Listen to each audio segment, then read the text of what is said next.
through repentance at the cross in which he died.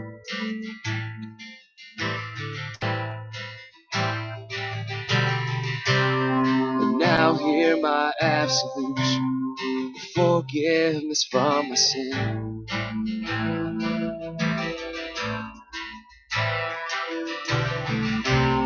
And I sink beneath the waters that Christ is buried in. But I will rise, I will rise, as Christ was raised to life. Now in him, now in him, I live. Let's sing that again. I will rise. Yes, I will rise. I will rise. As Christ was raised to life. Now in him, now in him, I live.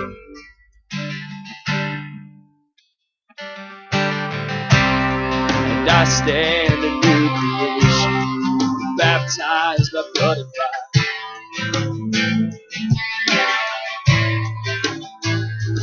Oh, with no fear of condemnation, and by faith I'm justified. Oh,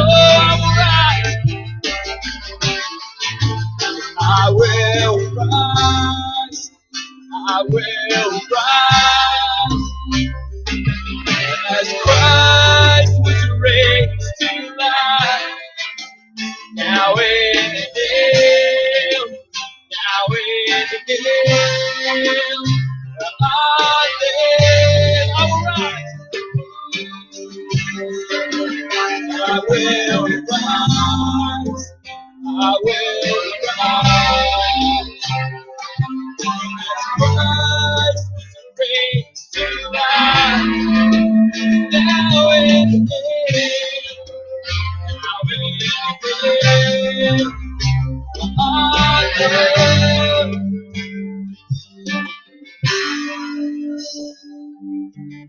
As I rise as you are risen, I declare your rule and reign. In my life confess your lordship and glorify your name. Cause your word, it stands eternal, your kingdom. Here we go. And on again. No power can stand against you. No curse assaults your throne. No one can steal your glory. For it is yours alone. So I stand to sing your praises. I stand to testify. Oh, when I was dead in my sin, I will rise.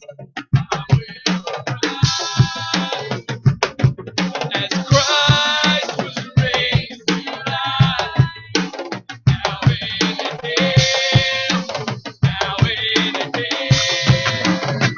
I live. I will rise, I will rise. As Christ was raised to life, now in him, now in him, I live. Let's keep it right there. I rise as you are risen. Oh, and I rise as you are risen to declare your rule and reign. My life reflects your lordship and glorify your name. Your word, your kingdom knows no end. God again, no power can stand against you. No curse of God will know. No one can steal your glory. Glory is yours alone.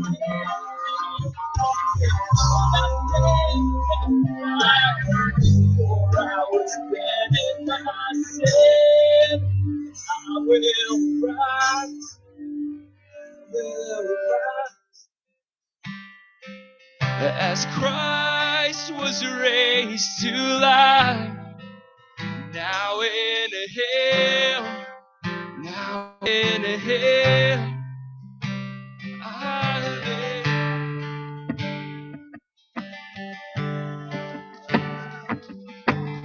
'Cause I rise as you are risen, declare your rule and reign. My life confess your lordship, glorify your name. 'Cause your word, it stands eternal. Your kingdom knows no end. Your praise goes on forever and on again. 'Cause no power can stand against you. No curse assaults your throne. And no one can steal your glory. For it is yours alone. And I stand to sing your praises. And I stand to testify. For I was dead, just the drums. I will rise.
So be lifted up. So be lifted higher. So be lifted up. Be lifted higher. Come on, let's lift him up from deep in your heart. So be lifted up. So be lifted higher. So be lifted up. Oh, be lifted higher. Let's sing Your Name is Life together. 'Cause your name is life. Your name is hope inside me. Hope inside me. 'Cause your name is love. A love that always finds me. It always finds me. 'Cause your name is life. Your name is hope inside me. Hope inside me. 'Cause your name is love. A love that always finds me. One more time, be lifted up. So be lifted up, Jesus. Be lifted higher. So be lifted up. Be lifted higher. Oh.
your face, a son and daughter, the King of glory, the King above all kings.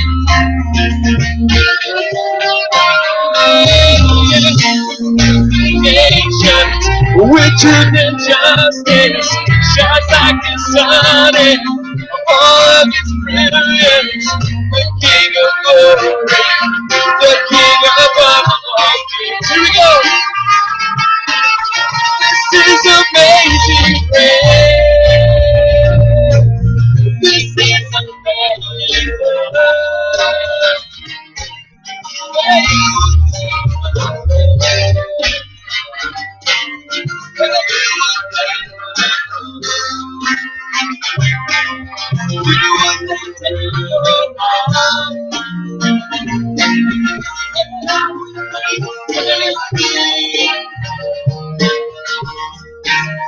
Oh, Jesus, I say, for all that you've done for me.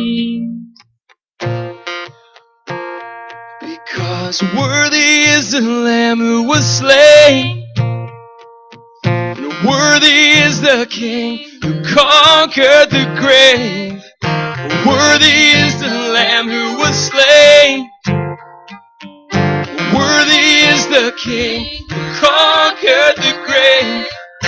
Worthy is the Lamb who was slain,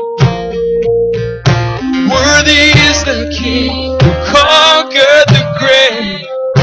Worthy is the Lamb who was slain. Let's just stay here for a minute. So look inside your heart. Every single one of us deals with stuff. We're talking about the guy that defeated the grave. I don't care what you have in your life. Jesus is bigger than that. So let's declare that again together. Yeah. You are worthy. You are worthy.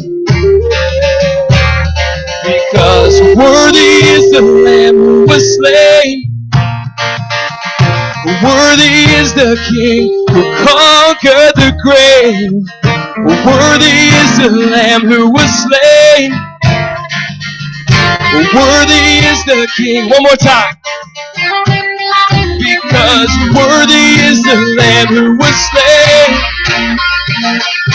Worthy is the King who conquered the grave. Because worthy is the Lamb who was slain. Worthy, worthy, worthy. This is amazing grace. This is amazing love. That you would take my place. That you would take my place. You would lay down your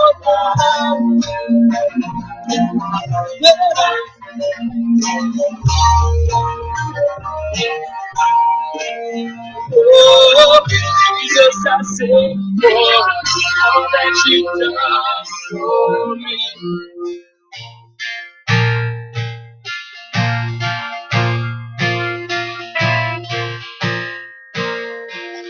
You are worthy, Father, you are worthy. The depths of my heart, depths of my heart, I will say, Jesus, you are worthy. Oh, you are worthy. The depths of my heart, depths of my heart, I will say,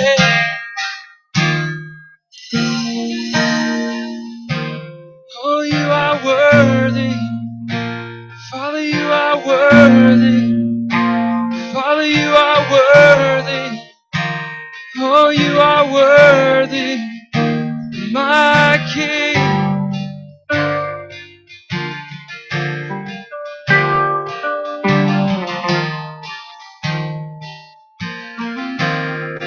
You're always enough.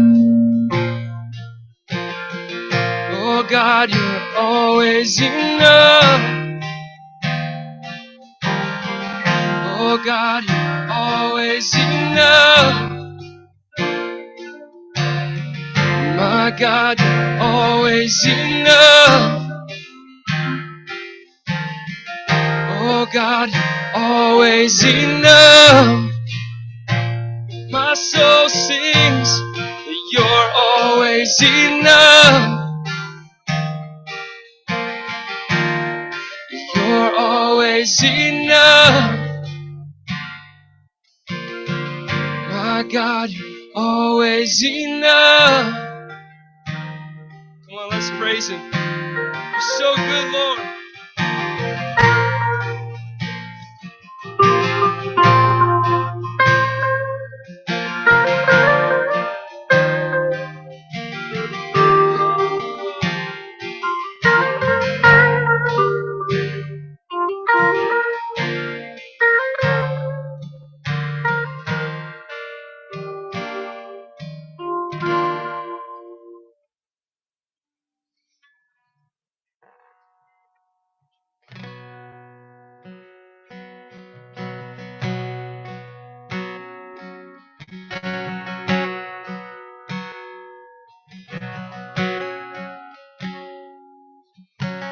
He is jealous for me. Love's like a hurricane. I am a tree bending beneath the weight of His wind and mercy. When all of a sudden I'm unaware of these afflictions, eclipsed by glory, and I realize just how beautiful you are and how great your affections are for me. And oh, how He loves us. Oh, how He loves us. How He loves us.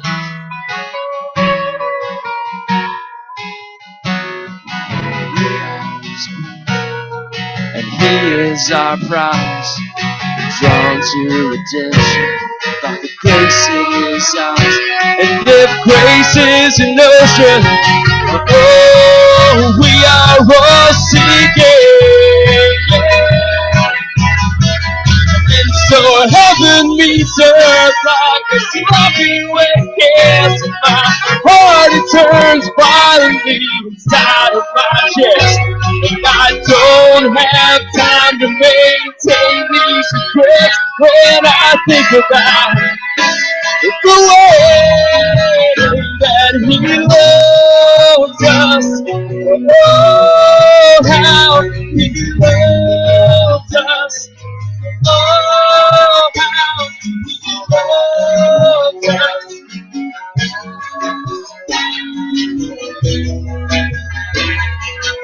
Oh, yeah, He loves us.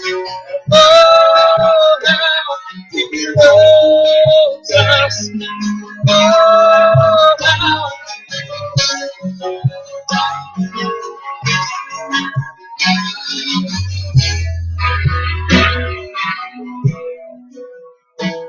So we are His portion, and He is our prize. We're drawn to redemption by the grace in His eyes.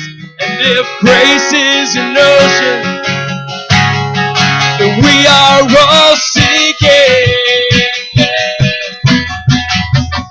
And so heaven meets earth like a sloppy wet gas. My heart turns violently inside of my chest. And I don't have time to maintain these regrets when I think about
loves us.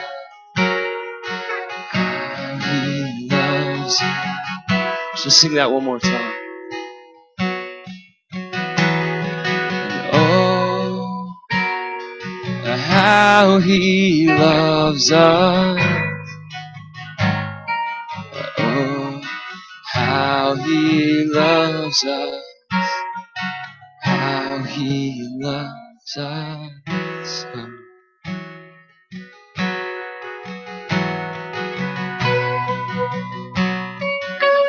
Can we have the ushers come up?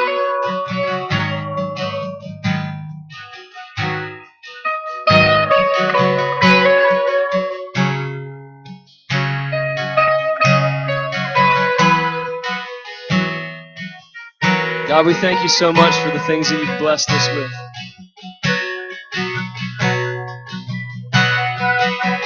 God, today as we sow these seeds, Father, I ask that you would multiply them tenfold. Bless the gift and the giver. Amen. You can bring them up.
Other folks, Jim King went down with them, and Courtney and Nick and Diane and all of that other stuff.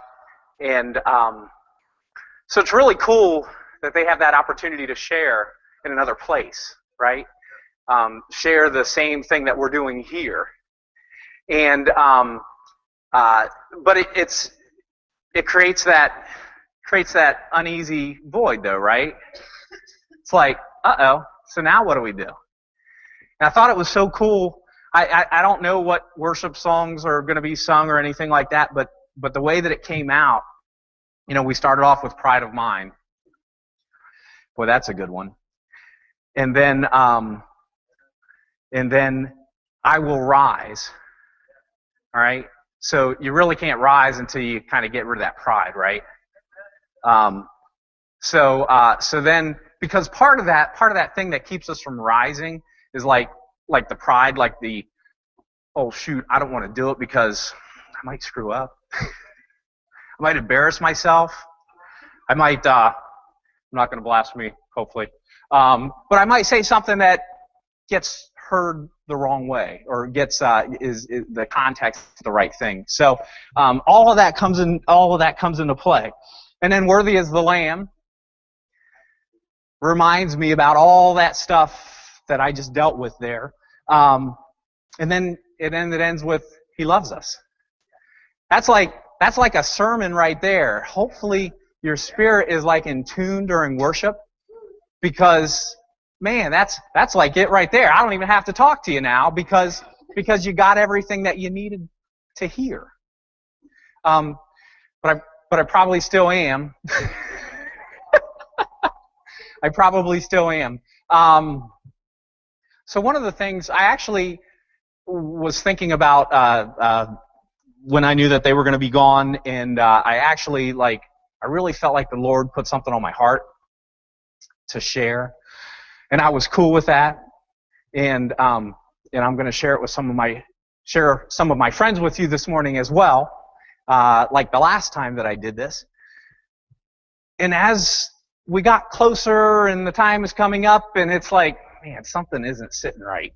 Something isn't sitting right. So like my initial message was going to be scoundrels of the Bible. I felt like I had this like awesome title even, and I could see it maybe becoming a movie and all this other stuff. And I'm like, wow, that is like really, really good. But it's interesting because the scoundrels wasn't the players that we might be thinking. Judas didn't pop up at the top of the list. None of the Herods popped up at the top of the list. Pharaoh didn't pop up at the top of the list. And that's when my heart sort of started to change, and I started getting confused about what this whole thing was supposed to look like. And because I was going to talk about David and some of those other scoundrels, right? That God uses in mighty ways. And so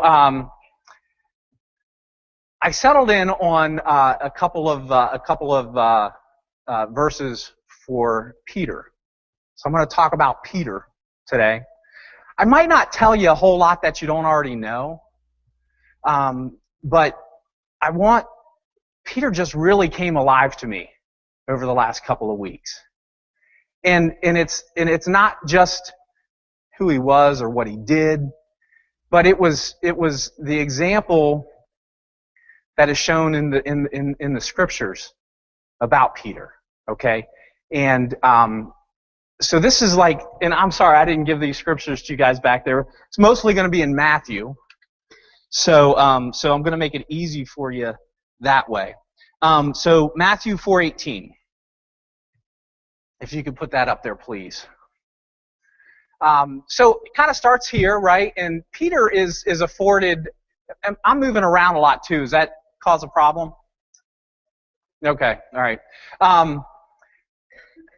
So a lot of times Peter's kind of held out, right? As the Catholic Church kind of holds him out a little bit.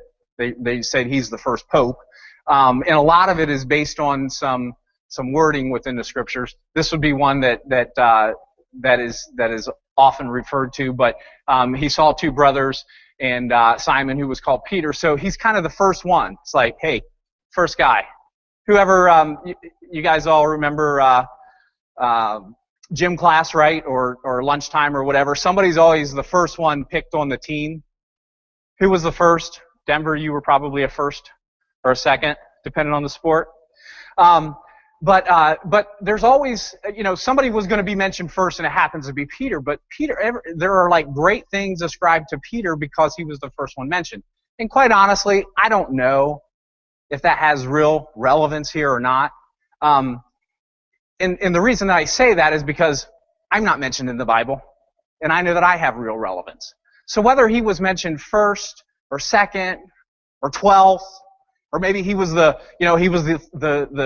13th one added after Judas went away, or maybe even, he could have been the one that didn't get added, right? Because they were talking about one guy and it ended up being another. So that's why I don't really ascribe too much to that order with regard to Peter.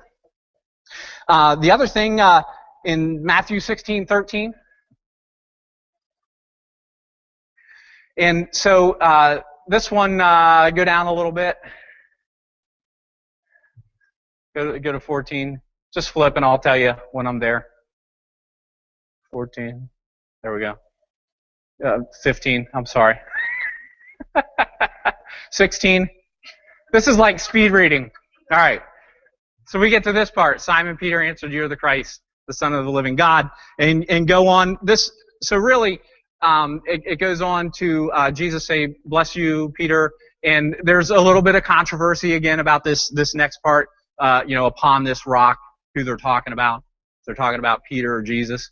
Everybody, some people think that they're talking about Peter. Most of the Catholics, I believe, think that they're talking about Peter. There's also, because Petros is little rock, I'm throwing that in there to impress Mark when he listens to this. But either way, and then it goes on to say that he's been given the keys, okay? Peter's being like, dude, he is not just getting called out, but he's getting the keys to the car. I mean, Jesus says that. Now, I think we can also, at least the way I receive that, is that I'm also being given the keys, all right? Even though, again, I'm not mentioned in there, but we're all being given the keys. It's not just Peter. That's something I want everybody to get from this. And then if you go to Matthew 17, this is the Transfiguration. Matthew 17. And so, not 19. Go to the 17:1, I'm sorry. I'll get this. But at this part, so who's he taking? Jesus taking 3 of them out, right? And so, again, boom, Peter. It's not even like it's alphabetical, because he would have started with James or John, but Peter's mentioned there first. So great reverence for this guy, right? Can we all agree? Katrina, Peter's like a pretty cool dude. Like if you're going to have a party back in those days with the disciples, you probably want to have Peter there because Peter's cool, right? All right. So now we're going to go to kind of a little different take on this. So can you go to 14:28, Matthew? Again, I'm staying in Matthew. And this is where Jesus, all the disciples are out on the boat, and Jesus is out there, and he's like, "Come walk on the water." They're not sure what's going on, and it's actually an invitation to everybody. But if you go on to 29 there. I might just grab my Bible because, like I said, it's all Matthew here.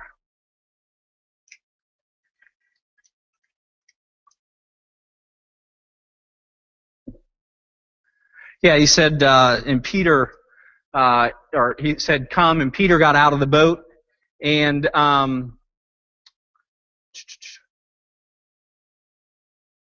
he said, but immediately spoke to them and said, they got terrified and said, "It's a ghost," and they cried out in fear. Immediately Jesus spoke to them, saying, "Take courage, it is I, do not be afraid." And then Peter said to him, "Lord, if it is you, command me to come to you on the water." And he said, "Come." I guess that's where I'm at there. Here we go. And Peter got out of the boat, and he walked on the water, and he came toward Jesus. But seeing the wind, he became frightened, and beginning to sink, and he cried out, "Lord, save me." Immediately, Jesus stretched out his hand and took hold of him, and he said to him, "You of little faith, why did you doubt?" So that was kind of like my first bam moment, right? Like Peter did this. Peter did what God asked him to do, what Jesus asked him to do. And he took that step. And then he started to wobble a little bit, and he's like, It's the initial thing. Like sometimes what happens with us in worship here, that we get all excited and motivated, and like we're telling our pride of mind to hurry up and die and all this other stuff. And then we do this thing where, I'm shouting, I'm going to rise, I'm going to take it all for the kingdom. And then it's not too long after that I have to get up here in front of you, and it's like, oh, geez, everything I just sung about, I don't know about that. And I start to sink a little bit. But I think that's a pretty cool picture, right, of faithfulness. And then sometimes you stumble a little bit, right? But that doesn't mean that Jesus loved him any less. And I think we would all probably agree that Peter recovers from this, right? Because he goes on to take other chances for Jesus in the kingdom. All right. I have more examples of this. In Matthew 15:15, this is when Jesus is talking. Just went through a whole bunch of parables, and then Peter, number one guy, captain of the team, says, "Can you explain this parable to us?" And then the next verse there, and this is Jesus, somewhat a public rebuking, right? Because I'm talking about it today, it's like Jesus is like, "Are you still lacking in understanding also?" But it's okay because Peter still gets up. He recovers from that, and he does great things. The next example is 16:23. This is a great one. This is where Jesus calls again. So the first guy mentioned and everything else, he's also calling him Satan, and that's a pretty awesome honor, right, to have. And but he does this, and Jesus does it in love. So you have to understand the heart in that. He does that stuff in love. But it still shows Peter's willingness. Like Peter's one of the guys that he's not too ashamed to ask the questions. He's not afraid to say, "I don't have it all together, but I still seek you. My heart chases after you." He doesn't ask, and we've probably all been around people like they ask you a question and it's like, okay, you're just trying to prove me wrong, or you're just trying to argue with me, or you're trying to do this, or you're trying to do that. Now, I gotta believe if that was Peter's heart, then Jesus probably wouldn't have had the same dialogue with him, right? But his heart was right. His heart was like, dude, I don't get it. I'm kind of curious. I'll be transparent with you. I don't get it all. I don't get it all. But that doesn't mean I pick up my bat and ball and go home. It means that, for me, I want to try to get it. Because I know that there is a grace in that.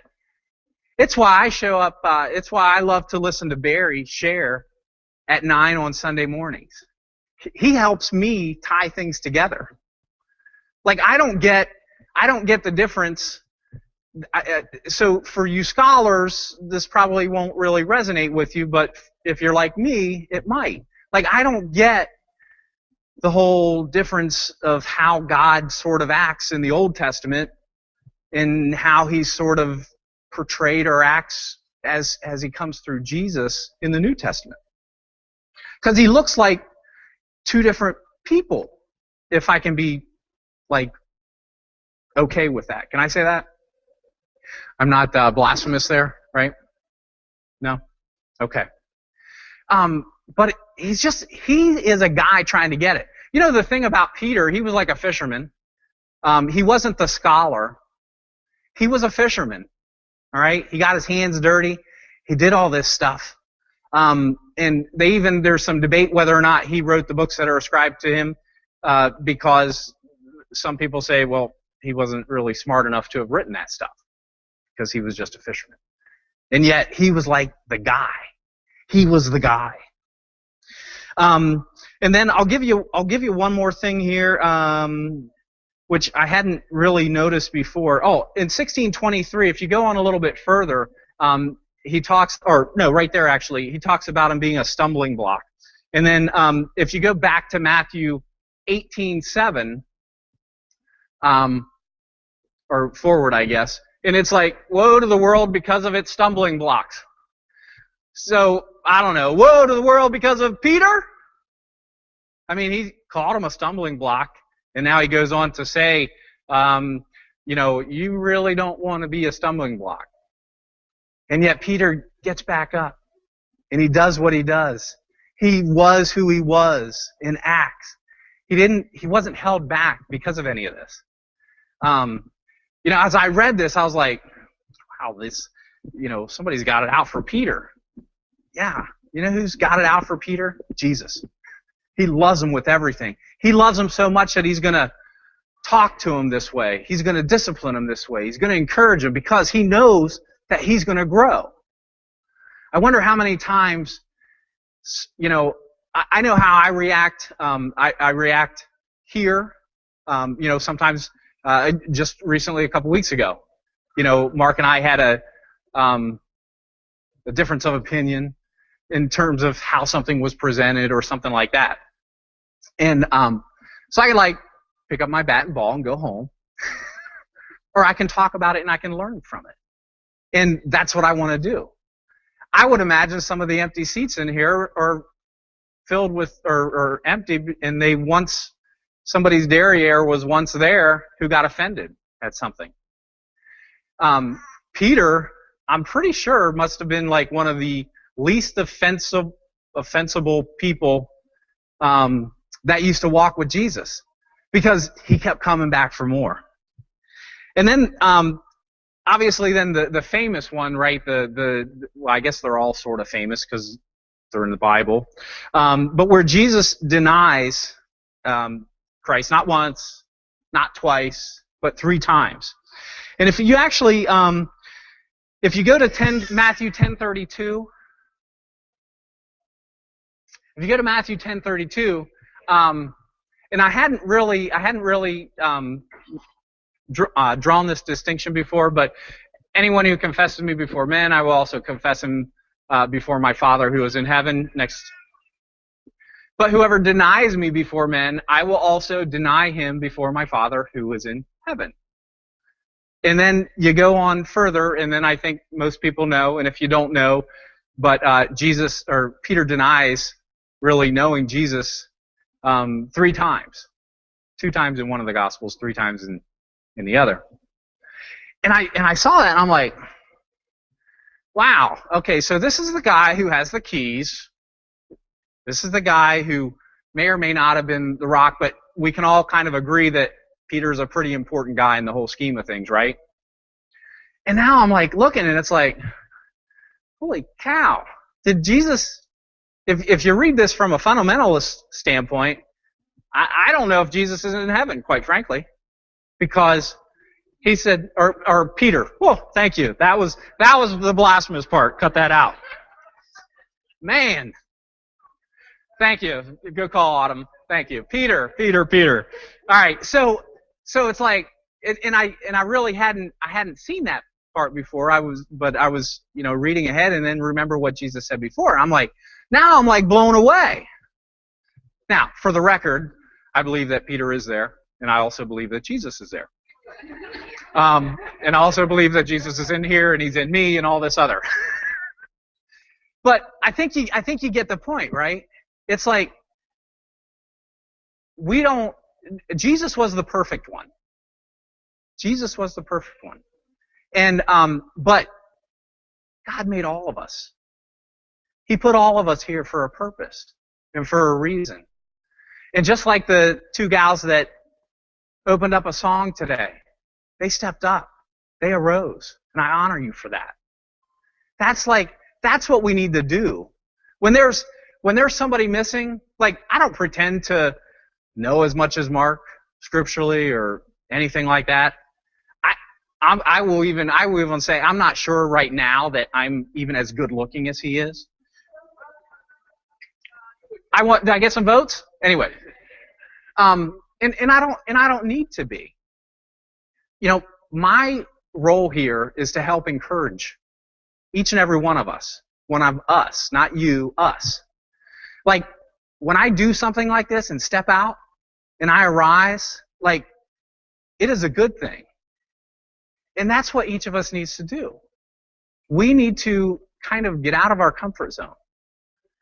We need to, you know, we can talk about this stuff in like the scholars, not biblical scholars, but like the educated scholars can, you know, it's good we can just debate this or we can talk about that. But if there's no action with it, what's the purpose, right?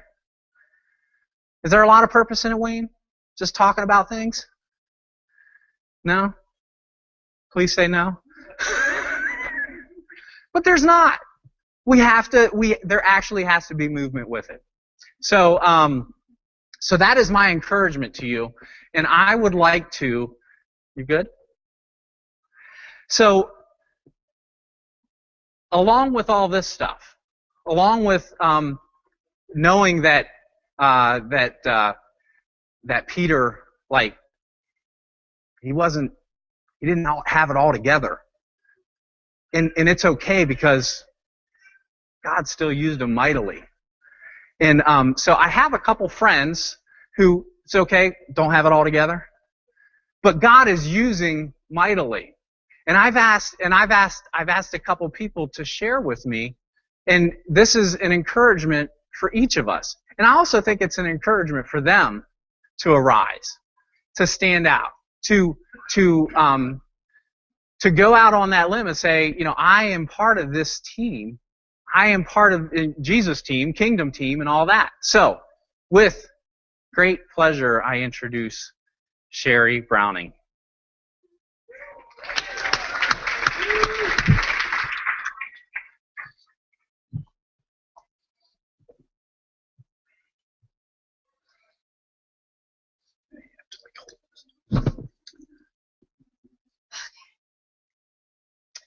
Okay, so I didn't get the memo that we changed what we were talking about, so I'm going with what I have. And when he asked me to talk, I really didn't want to. I'm not a public speaker, I'm a writer, and so I wrote, unlike Mark, I wrote my entire message out. Don't get scared by all the pages. It's in really big print, so I didn't need my glasses. So when he was saying about Peter and all of mine, you don't have to put mine on, but it's all from the message. So I looked that up, and that verse, Matthew 14:31, in that Jesus said this to Peter when he faltered on the water. Peter, what got into you? And so I'm going to be talking about identity today, and I think that that's what he was asking Peter. Like, Peter, I know who you are. I know what your identity is. I know that you know what it is, so what got into you? What made you doubt? What made you stumble? What made you then fall? And I don't know what that is, what it was, but I think that he was just calling out. He wasn't calling him out for stumbling. I think he was calling him out for forgetting who he was and what his identity was. So, to know my identity has been a lifelong pursuit, even if I didn't realize exactly what that meant. Growing up, no one in church talked about knowing your identity. In fact, I feel like we were kind of given all the same one, a cookie-cutter Christian type of who we were supposed to be. That never sat well with me, but I also didn't think I had any other options. I didn't know that I could simply ask my papa, and he would be more than happy to tell me. I just longed to fit in, to be seen, to be heard, to be someone, and to belong. And so I began to allow others to tell me what my identity was, to tell me who I was. I adapted and changed and became what they wanted, what I thought that they wanted, what I thought that maybe I wanted, and I lived my life from that place. I never understood that my identity was a Papa-given thing, not what others said about me, not even what I said about myself. Papa gave it to me before the world was created, before I was created, when I was still a loved thought of his. Psalms 139, 13 through 15 says this, Oh yes, you shaped me first inside and then out. You formed me in my mother's womb. I thank you, high God. You're breathtaking. Body and soul, I am marvelously made. I worship in adoration. What a creation. You know me inside and out. You know every bone in my body. You know exactly how I was made, bit by bit, how I was sculpted from nothing into something. I'm not one to live in regret. I would have liked to have known this when I was younger, to have grasped the revelation that my Papa created me individually, uniquely, with a purpose and an identity that is mine alone. I don't have to ask others for it. They aren't the artist. He is, and I am his masterpiece. He knows exactly who I am, and now so do I. It wasn't a hard journey. It wasn't a long, drawn-out process, even though I've had a lot of processes lately. But all of those brought me to this place of healing where I could easily discover my identity. I'm not going to lie. After years of struggling to know who I was afraid of what Jesus would say. But I sat down with a paper, a pen, and Jesus, and then I just simply asked him to tell me who I was. Some of his words were obvious. Some were like discovering a new treasure in my backyard. Now I am free to live exactly who I am, free to walk as I was designed, free to just be me. Luke 6:36 says, live out this God-created identity the way our Father lives toward us, generously and graciously, even when we're at our worst. Our Father is kind. You be kind. Knowing my identity is amazing, but even more so is using it, using who I really am to be Jesus to every single person around me. So I want to encourage you to seek out Papa and ask him for your true identity. Not what others say, not what you say, but what he says. Don't be discouraged if others don't recognize you at first. Joseph's brothers didn't recognize him, but that didn't change who he was. It didn't stand in the way of him delivering both his family and a whole nation. Don't be discouraged by your past actions. David committed adultery and is still referred to as a man after God's own heart. Remember, you are who he says you are. In Matthew 5:48, it says, in a word, what I'm saying is, grow up. Your kingdom subjects. Now live like it. Live out your God-created identity. Live generously and graciously toward others the way that God lives towards you.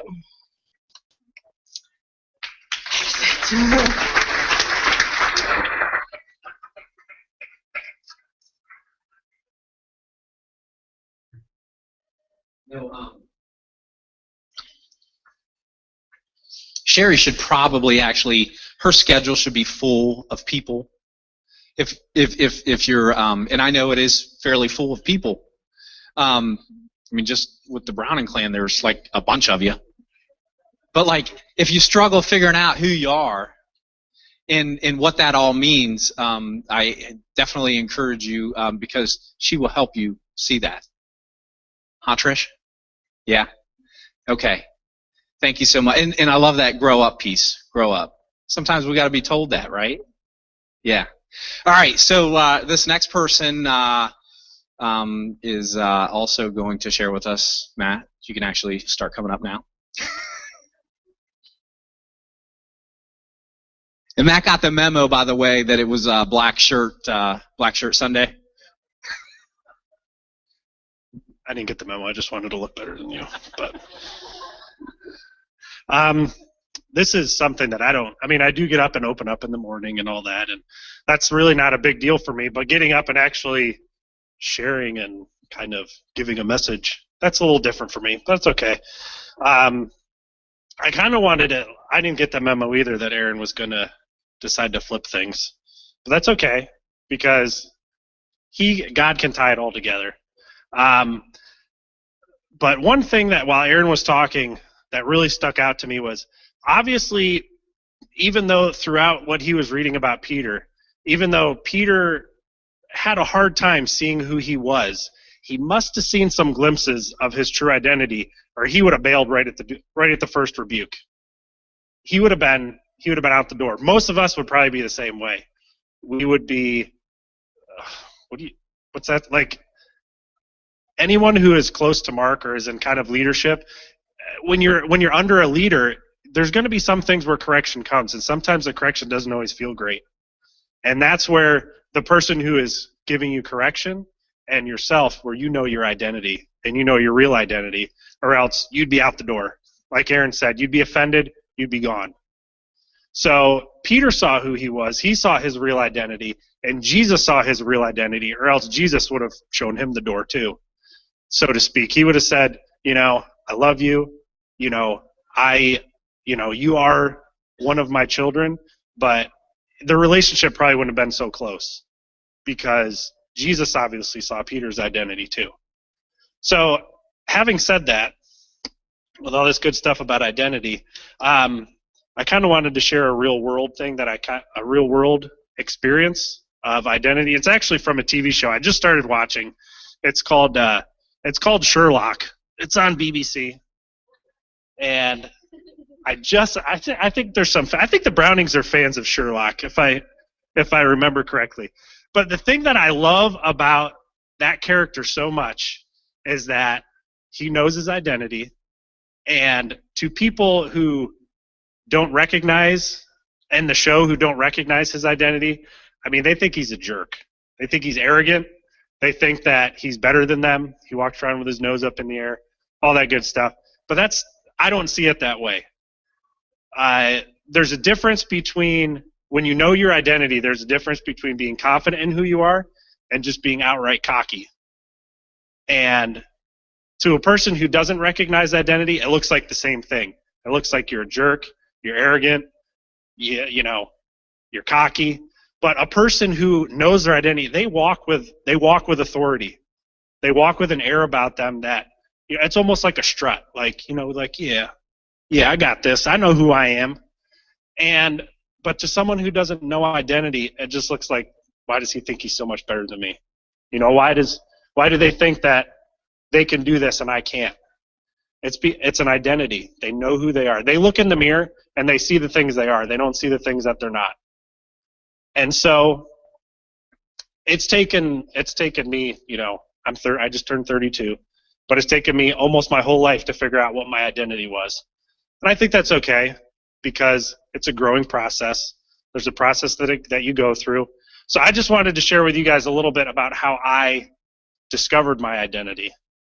It actually started, I went to Costa Rica last year. I didn't get to go this year because we had a baby, which is a great reason not to go on a missions trip because you have a baby at home. But I went last year, and not my first missions trip, but my first trip to Costa Rica. I didn't know what to expect when I went. I heard all the stories from like Kendall, who went the year before, and Lauren Gabler went the year before, and Leslie went the year before. And so I went down there I can't wait to meet the people because I know they become part of the family. And while I was down there, my heart actually it almost felt like it was ripped. Like the heart that I thought I knew was ripped from my chest, and a different heart was put in there. Because what I discovered about myself is that my physical kids, my three boys, are not the only children that I'm meant to have. Because I met someone down there, and she's really not that much younger than I am. Amber and I both, I think, can say that we have that kind of parental, parent-child relationship with her. And at first, when it first happened, I thought there has got to be something wrong because this isn't normal. Like, I wouldn't say it was instant, but almost instantly the connection that I felt with her was like when I held my boys for the first time. And that's not a physical thing. You don't just feel that with a stranger. You don't feel that with someone you just met, 8 hours ago. So I knew that it was the Lord. I knew that he was opening my heart to something completely different. So by the end of the trip, I didn't want to leave because I knew that I was leaving one of my kids behind. And Amber's laughing at me because I will admit I cry way more than she does, and I cried almost the entire plane ride home. And 2 weeks after that, I was depressed. Like literally, I was depressed. I was heartbroken because I felt incomplete. My family felt incomplete.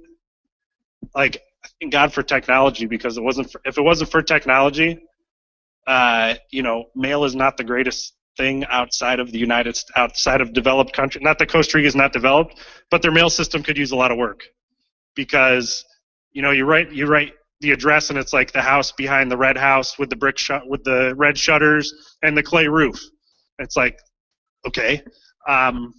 So for me, that was a huge experience, but for a lot of time, I thought that was all my heart could handle, was just one person.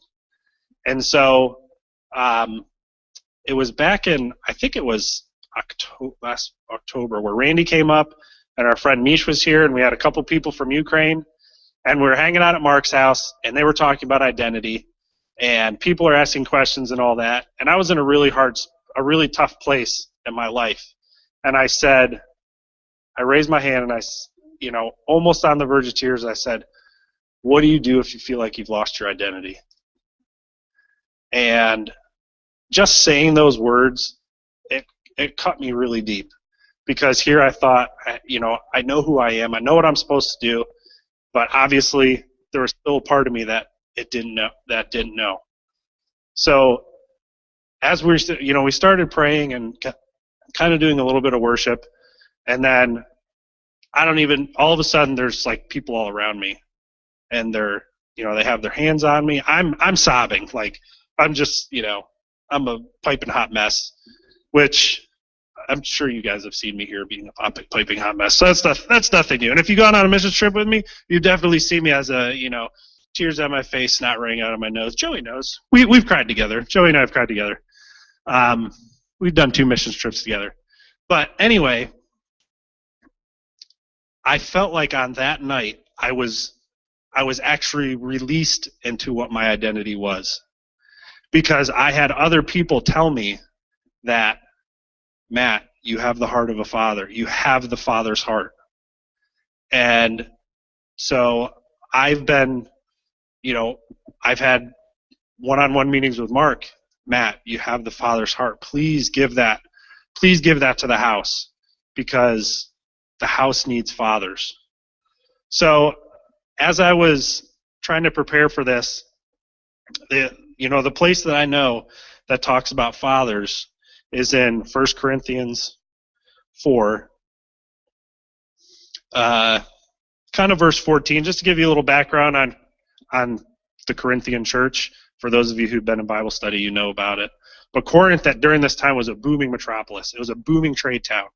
So you're getting all the crazy riffraff from other parts of that world. And so all that crazy riffraff became part of the Corinthian church. And I think the Corinthian church was growing, but it lacked leadership. It lacked fathers. So that's what Paul was trying to bring to the Corinthian church. So he said, I do not write these things to shame you, but to admonish you as my beloved children. For if you were to have countless tutors in Christ, yet you would have many fathers, for in Christ Jesus I became your father through the gospel. Therefore I exhort you, be imitators of me. For this reason I have sent you to Timothy, who is my beloved and faithful child in the Lord, for he will remind you of my ways which are in Christ, just as I teach everywhere in every church.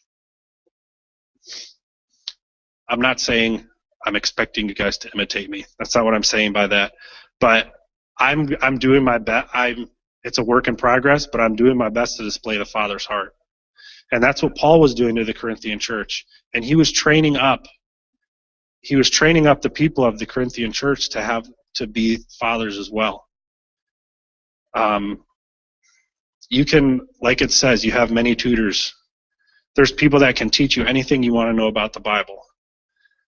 But if they don't have it in here, if it's just up here, and they can recite you the Bible backwards and forwards, that's what the Pharisees and Sadducees could do. And rabbis, they had to memorize the Pentateuch, the first 5 books of the Bible. If you guys have read the first 5 books of the Bible, you know how long that is. But you can see throughout the New Testament that Christ constantly butted heads with them because they knew it up here. They didn't know it here. They didn't have the Father's heart in them. So, like I said, it's okay if you're not 100% sure what your identity is. You'll get there. Don't give up. When you look in the mirror every day, call out the things that you see. Call out the good stuff. We all mess up. We all do stuff that after we do it, we're just like, I do it every day. You're an idiot. You're stupid. Why do you keep going back to this? Stop saying it about yourself, or it's gonna become who you are. You are gonna be, every time you're gonna start doing stupid stuff because that's what you believe about yourself, that you're stupid. You're gonna start making the wrong decisions. It's okay to make a wrong decision, but instead of calling it, man, stupid, I'm an idiot, what am I doing? No, that's not who you are. That's not who you were created to be. You were created to rise above that. So, if I could just leave you with one thing,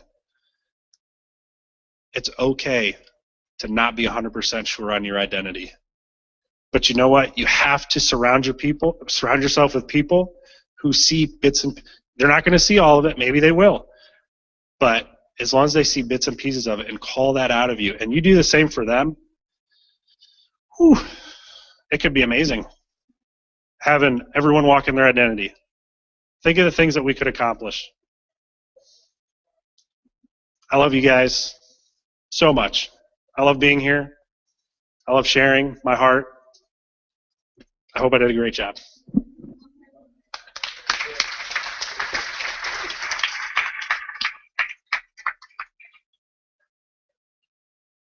You weren't on the program.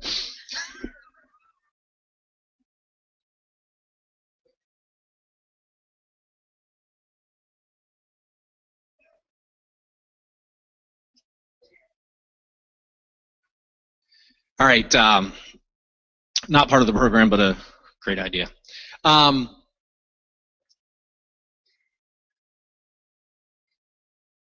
going to make mistakes. Part of the reason I had to change it, just so you guys know, like what would you have thought of me if I would have kept the title Scoundrels of the Bible, and then I introduced starring Sherry Browning? That would not have worked well, right? So anyway. Love you guys. Thank you so much. You know, this, and I mentioned last time, like, kind of like who I am. Like, I see there's a couple different ways that you can help elevate people, right? You can like pull somebody up, like be the first one over the wall, if you will, and like be that person that's pulling them up. Or you can also like imagine me on all fours and somebody's stepping on my back and going up. And they're stepping on my back because I'm offering it to them, not that they're trampling on me. But like, but that's what I do. And that's what I do. And that's who I am. And so thank you for sharing with me. We have some time, so I want to invite anybody that would like to stay and share and get some personal prayer ministry time on identity if you struggle with any of that. I want to invite you to stay. At the same time, I'm not going to make everybody uncomfortably sit by and watch that. Because if you don't, I get it. I'm not going to make you. That's a beautiful thing about God when He created the earth, right? And when He created us, is like we have a choice. We don't have to. So but I do want to invite, if you want prayer for that, that we're going to have some folks up front that can help with that.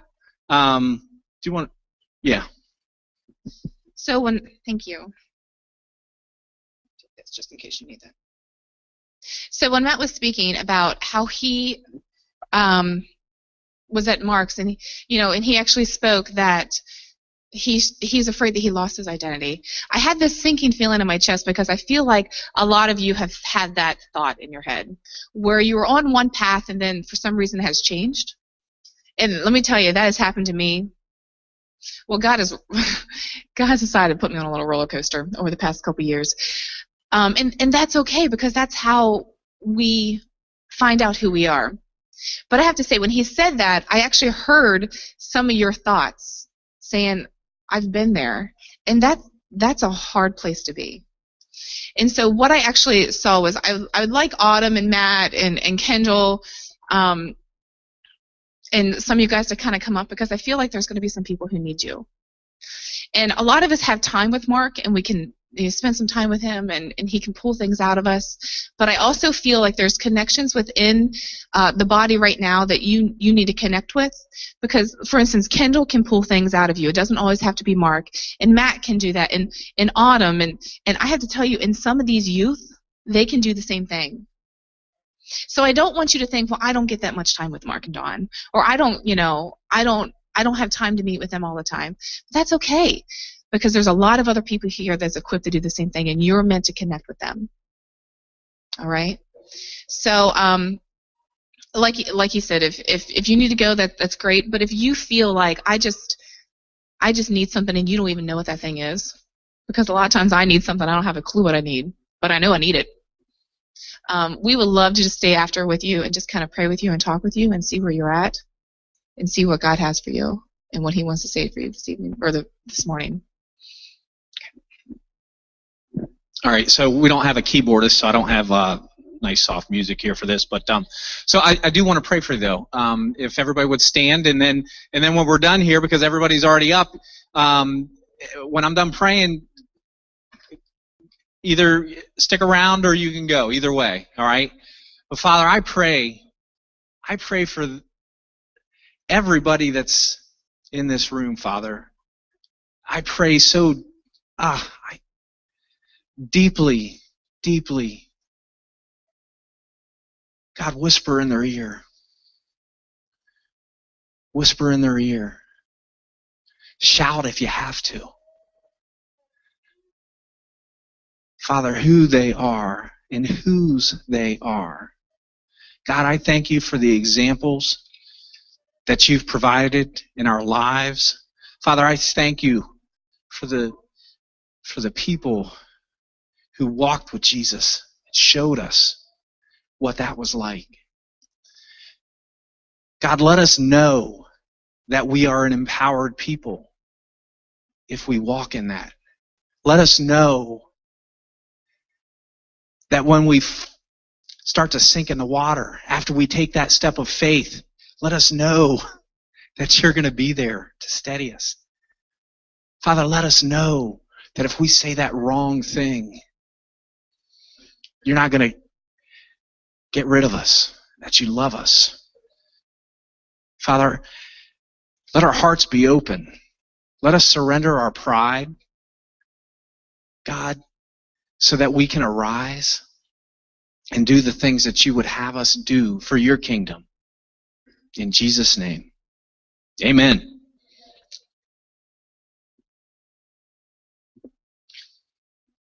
This would be nice, like if we had the keyboard, but we don't.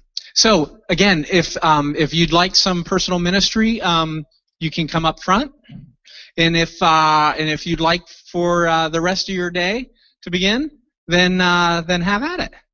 Love you guys.